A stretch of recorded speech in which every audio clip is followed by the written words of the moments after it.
Des voyages au pays des traits. Ce n'est pas loin, c'est à Orval, c'est à Bouillon-Cube. Mon premier voyage est programmé. Je vais voir ce qui se trame dans cet espace aux 4 murs blancs.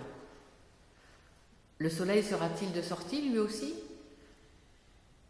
Toujours intimidé par cet endroit dédié à la création, je franchis le seuil. Mon regard se porte immédiatement vers ces toiles. Non, plutôt ces rouleaux noirs constellés de petits reliefs, de traits, de couleurs, de formes. Ces grandes bandes alignées à la verticale m'invoquent, en reliant le supérieur et l'inférieur, le lien entre le ciel et la terre. Mais que se passe-t-il? Pourquoi cette agitation? Alors, d'un coup, je comprends. C'est l'installation. Des bruits de raclement, un homme grand remet en place un escabeau très haut. Il faut trouver l'équilibre, être en dessous, dessus, prendre garde au vertige. Comment va-t-il tenir ce grand mobile? Quelle question surprenante! Nicolas suit son inspiration, il sait ce qu'il veut obtenir. De toute façon, pour ces murs, rien d'incroyable. Ils ont tellement déjà supporté de secrets d'artistes. Je suis au cœur du mouvement. Je suis là, inutile. J'assiste en spectatrice privilégiée aux derniers préparatifs d'un ballet d'objets sans nom qui existeront pour quelques jours. Ils s'offriront sans pudeur, sans manière, aux yeux des visiteurs. Ce qui est le plus incroyable, c'est que Nicolas n'en reste pas là. Il ne se contentera pas d'exposer là ses œuvres bien réelles, il va habiller 3 murs d'un travail complémentaire. Je vais revenir pour les voir, pour les sentir, pour m'étonner. Le deuxième voyage m'amène vers cette exposition terminée, s'est installé. L'artiste a travaillé pendant des heures. Quel angle a-t-il choisi? Nicolas a collé, a daté, a offert ces multitudes de petits traits sur ces supports si bien choisis.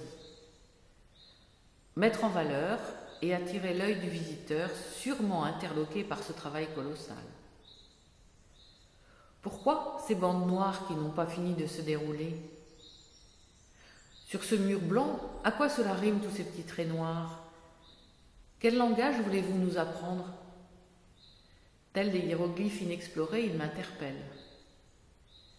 Et puis là, collés, ces carrés beiges recouverts de signes blancs.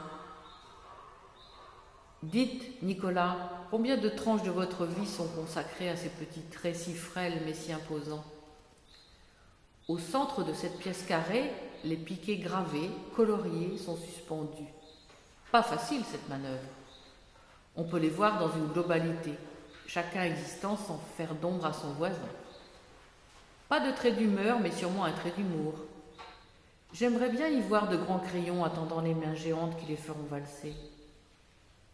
Vous m'avez surprise, vous m'avez émue par cette subtile harmonie. Je ne reconnais plus cet espace. Il est désormais habité, désormais décoré par votre talent d'improvisateur.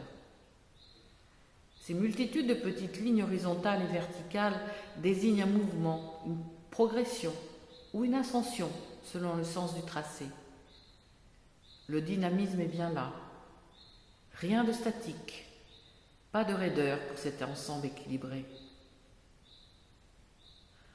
Comme annoncé, tout cela va disparaître. N'est-ce pas bien là la définition de l'éphémère? Pour la 3e fois, mes pas me ramènent vers cette installation. C'est le jour du décrochage, de l'effaçage. Nicolas est déjà là, il a dépendu le mobile central, l'affiche beige au milieu de traits blancs se décolle rapidement. Seuls restent quelques petits papiers de soie qui sont là, à disposition des visiteurs. Ils les emmèneront avec eux, ce morceau de votre rêve. Il faut redonner aux murs leur blancheur originale et ainsi recouvrir ces traits noirs finement peints directement sur le mur. Je ne voudrais pas que tout cela disparaisse. Un peu de tristesse? Non. L'artiste va continuer sa route. Ces petits traits pourront renaître dans un ailleurs tout aussi propice à la rêverie. Je crois que les traits et leur destinée doivent nous parler des états d'âme de l'artiste. Alors il va falloir refermer la porte, il va falloir garder tous ces petits dessins, garder toute cette œuvre dans notre imaginaire et se taire devant un tel mystère.